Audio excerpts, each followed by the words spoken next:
샬롬. 간밤에도 잘 주무셨습니까? 하나님께서 우리에게 생명을 주셨습니다. 또 새로운 날을 주셨습니다. 오늘도 힘차게 여러분들에게 맡겨진 사명을 감당하시기를 소망합니다. 기도하겠습니다. 아버지 하나님, 감사합니다.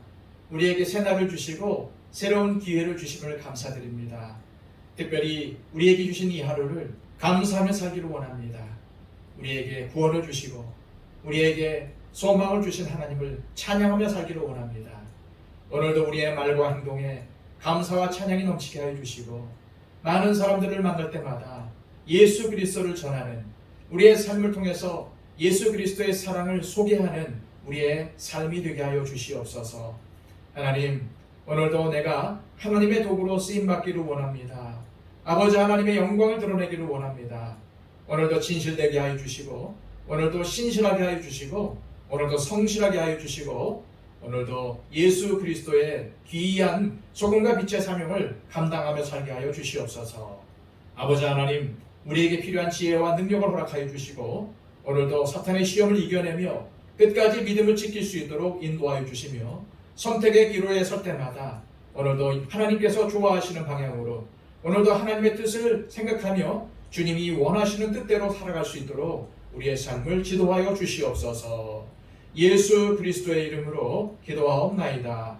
아멘.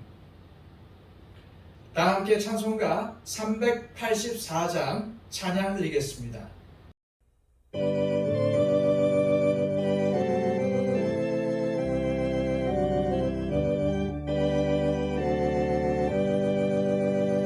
나의 갈 길 다가도록 예수 인도하시니 내 주 안에 있는 긍휼 어찌 의심하리요.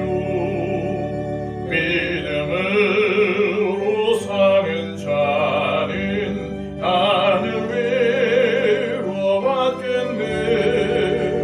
무슨 일을 만나든지 만사 형통하리라. 무슨 일을 만나든지 만사 형통하리라. 나의 갈 길 다가도록 예수 인도하시니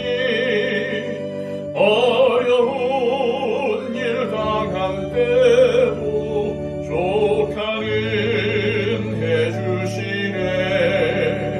나는 심히 고단하고 영혼 매우 가라나. 나의 앞에 반석에서 샘물 나게 하시네. 나의 앞에 반석에서 샘물 나게 하시네. 나의 갈 길 다가도록 예수 인도하시니 그의 사랑 어찌 큰지 말로 할 수 없도다. 성령 강화받은 영혼 하늘 날아갈 때에 영영도를 나의 찬송 예수 인도하셨네. 영영도를 나의 찬송 예수 인도하셨네. 아멘. 이 시간 우리에게 주시는 하나님의 귀한 말씀은 구약성경 룻기 4장 13절에서 마지막 22절까지의 말씀입니다. 구약성경 406쪽입니다.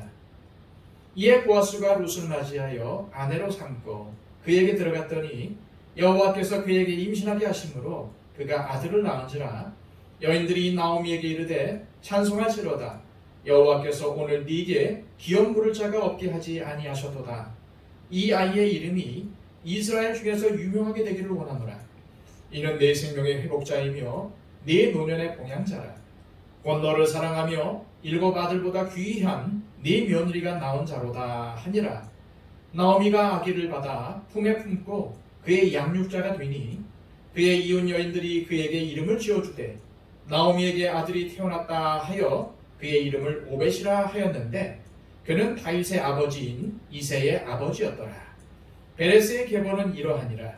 베레스는 헤스론을 낳고 헤스론은 람을 낳았고 람은 암미나답을 낳았고 암미나답은 나손을 낳았고 나손은 살몬을 낳았고 살몬은 보아스를 낳았고 보아스는 오벳을 낳았고 오벳은 이새를 낳고 이새는 다윗을 낳았더라. 아멘. 롯기에는 누군가의 도움이 필요한 상처 입은 영혼들이 등장합니다. 나오미와 룻이 그 대표적인 경우죠. 이들은 누군가의 도움 없이는 살 수 없는 너무나도 궁핍한 상태에 내몰린 것입니다. 특히 나오미는 궁핍함에서 벗어나려고 고향을 떠나 모압 땅까지 가서 터를 잡았지만 결국 그곳에서 남편과 2 아들을 잃고 말았고 이 때문에 너무나 깊은 마음의 상처를 품고 고향으로 돌아와야 했습니다. 이러한 시어머니를 따라온 룻도 얼마나 힘들었겠습니까? 그런데 사람들의 도움도 필요하지만 이 2 여인에게 절실히 필요한 것은 하나님의 은혜를 받는 것이었습니다. 실제로 우리는 하나님이 보아스를 통해서 나오미의 가정에 큰 은혜를 베푸셨다는 것을 알 수 있습니다. 다음으로 룻기는 구원받을 만한 사람이 누구인지를 보여줍니다. 즉 구원은 이스라엘 백성에게만 주어지는 특권이 아니라는 겁니다. 룻기에는 이스라엘 백성의 관점으로 볼 때는 충격적인 메시지가 담겨져 있습니다. 룻은 모압 출신의 이방 여인이었습니다. 그런데 그녀는 보아스의 아내가 되어 당당하게 이스라엘 족보에 이름을 올리게 됩니다. 더 놀라운 사실은 룻이 누구를 낳았느냐는 것입니다. 룻이 낳은 아들의 이름은 오벳이었습니다. 그렇다면 오벳은 누구입니까? 22절입니다. 오벳은 이새를 낳고 이새는 다윗을 낳았더라. 오벳은 다윗의 할아버지였습니다. 그렇다면 오벳을 낳은 룻은 누가 되는 겁니까? 다윗의 증조 할머니가 되는 것입니다. 이뿐만이 아닙니다. 마태복음 1장에는 예수님의 족보가 기록이 되어 있습니다. 그런데 그 예수님의 족보에 룻의 이름이 당당히 들어가 있습니다. 다시 한번 강조하지만 룻은 모압 여인이었습니다. 그녀가 속한 모압은 정말 하나님이 보시기에 악을 행한 민족이었습니다. 하지만 룻은 당당히 예수님의 족보에 이름이 기록되어 있죠. 여기서 우리가 분명히 알 수 있는 사실은 무엇입니까? 구원받은 사람의 자격은 성별이나 학력이나 특정 민족이나 계급에 상관없이 모든 사람들에게 주어지는 하나님의 선물이라는 것입니다. 이 하나님의 선물이 누구를 통해서 저와 여러분들에게 주어지게 되었나요? 바로 룻의 후손이기도 한 예수님을 통해서 그 위대한 구원의 역사가 이루어지게 된 것입니다. 예수님을 통해서 모든 믿는 자에게 차별 없이 임하시는 하나님의 구원의 선물이 우리에게도 임하게 된 것입니다. 룻이 누굽니까? 모압 출신으로 시어머니를 따라서 베들레헴에 와서 이삭 죽기로 생계를 이어가야 했던 가련한 여인이었습니다. 그녀의 남편은 자식 하나 남겨두지 않고 먼저 세상을 등졌습니다. 하지만 룻은 더 이상 사람들에게 불쌍한 여인으로 여겨지지 않았습니다. 하나님의 은혜의 섭리 속에서 보아스와 결혼을 하게 되었고 이 과정에서 많은 사람들에게 축복의 인사를 받았을 뿐만 아니라 드디어 자식까지 낳게 되는 기쁨을 누리게 된 것입니다. 이뿐만이 아닙니다. 룻은 자신의 후손이기도 한 예수님을 통해서 더욱 그 빛이 발하게 되었습니다. 예수님의 족보에는 단지 4명의 여인만이 등장하는데 그 중에 한 명이 바로 룻입니다. 이것이 무슨 의미일까요? 이는 언젠가 차별 없이 임하는 하나님의 구원의 은혜가 다윗의 후손인 예수님을 통해서 이루어지게 되리라는 사실을 암시하는 것입니다. 그렇습니다. 룻기는 구원이 무엇인지에 대해 말씀해 주고 있습니다. 구원은 하나님의 은혜의 선물입니다. 구원에는 어떠한 차별도 없습니다. 구원은 오직 예수 그리스도를 통해서 완성되는 것입니다. 그렇다면 이제 우리는 구원받은 하나님의 자녀로서 어떠한 삶을 살아야 할까요? 룻기는 이 점에서 너무나도 모범적인 답을 우리에게 제시해 주고 있습니다. 그것은 한마디로 섬김의 삶입니다. 나오미는 시어머니였지만은 두 며느리를 극진히 아꼈습니다. 즉 선대하는 삶을 살았지요. 또한 두 며느리도 비록 남편이 먼저 세상을 떠났지만 시어머니를 극진히 선대했습니다. 특히 룻이 나오미를 섬긴 모습은 베들레헴 동네 사람들이 볼 때에도 참 대단하다 할 정도였습니다. 그래서 사람들은 그녀를 현숙한 여인이라고 칭하기까지 했습니다. 시어머니를 위해서 직접 생계를 책임졌을 뿐만 아니라 시어머니의 뜻을 존중하여 여인으로서는 하기 힘든 결단까지 했었습니다. 여자가 밤에 자는 남자 옆에 몰래 눕는다는 것이 말처럼 쉬운 일이었겠습니까? 더구나 보아스에게 자신과 결혼해달라고 요청하는 일이 보통 일이었겠습니까? 하지만 그녀는 시어머니의 가문을 위해서 그 일을 감당했습니다. 나중에 룻의 남편이 된 보아스는 어떻습니까? 보아스야말로 하나님의 헤세드, 즉 하나님의 은혜를 나누는 삶의 모범을 가장 잘 보여준 사람이었습니다. 그는 룻에게 많은 은혜를 베풀었습니다. 룻이 요청했던 고엘, 즉 기업 물을 자가 되었고 룻을 아내로 맞이하여 그 여인의 아들을 통해 나오미의 가문이 계속 존속될 수 있도록 했습니다. 이런 그의 베품과 희생을 통해서 절망 가운데 있었던 나오미의 가정이 다시 일어서게 된 것입니다. 이처럼 룻기에는 이웃을 섬기라는 명령은 없지만 보통 사람들의 일상을 통해서 펼쳐지는 자연스러운 섬김의 본을 보여주고 있습니다. 특히 룻기에서 강조하고 있는 섬김은 약자를 배려하는 섬김입니다. 룻기에 등장하는 결혼제도나 고엘제도도 모두 이러한 관점을 잘 보여주고 있습니다. 즉 나와 함께 사는 사람 중 누구도 궁핍한 상태에 있어서는 안 된다는 것입니다. 그러므로 교회 공동체는 굶주린 자를 도와줘야 할 책임이 있습니다.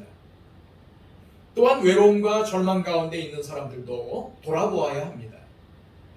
우리 주변에 가족 없이 혼자 사는 사람들이나 절망 중에 있는 사람에게 도움의 손길을 내밀어야 합니다. 그리고 무엇보다도 소외당하는 사람들에게 도움의 손길을 베풀 수 있어야 합니다. 장애인이나 다문화 가정이나 탈북자 가정이나 미혼모 등이 그 예가 될 수 있겠죠. 이러한 모든 성경의 방법이 바로 룻기에 다 담겨져 있습니다. 그렇습니다. 구원은 오직 하나님의 은혜의 선물입니다. 구원에는 차별이 없습니다. 만민에게 임하는 구원은 오직 예수 그리스도를 통해서 가능합니다. 따라서 구원받은 사람이 이 세상에서 섬김의 삶을 사는 것은 당연한 일입니다. 구원과 섬김의 삶은 별개가 아닙니다. 구원받은 사람이 다른 사람을 섬기는 삶을 살면은 그 섬김을 받은 사람이 섬기는 사람을 통해서 예수님을 만나게 됩니다. 우리 모두 하나님의 구원의 은혜를 바라보며 우리의 이웃을 섬김으로 나오미와 룻과 보아스가 받은 축복을 누리며 사시기를 소망합니다. 이 시간 기도하실 때에 주님, 하나님의 은혜로 구원받은 우리 항상 주님의 은혜에 감사하며 살게 하시고 주님께서 베푸신 은혜를 나누는 삶을 살게 하옵소서. 우리 주변에 어려움 당하는 사람들에게 관심을 가지고 그들에게 주님의 사랑을 전하며 예수님을 증거하는 삶을 살게 하옵소서 기도하시기를 바랍니다. 그리고 우리의 기도가 필요한 모든 분들을 위해서 기도해 주십시오. 우리 주변에는 우리의 도움이 필요한 사람들이 많이 있습니다. 그분들에게 관심을 가지고 살펴보시고 내가 도울 수 있는 부분들이 있다면 과감하게 도울 수 있는 그러한 행동을 하시기를 바랍니다. 그리고 또한 연약한 가운데 있는 분들, 병중에 있는 분들을 위해서 중보해 주시고요. 그리고 또한 우리 더처치와 한국교회를 위해서 중보해 주시고 온 세계 가운데 복음을 전파하는 우리 선교사님들의 삶을 위해서 기도해 주시길 바랍니다. 우리 다 함께 기도하겠습니다.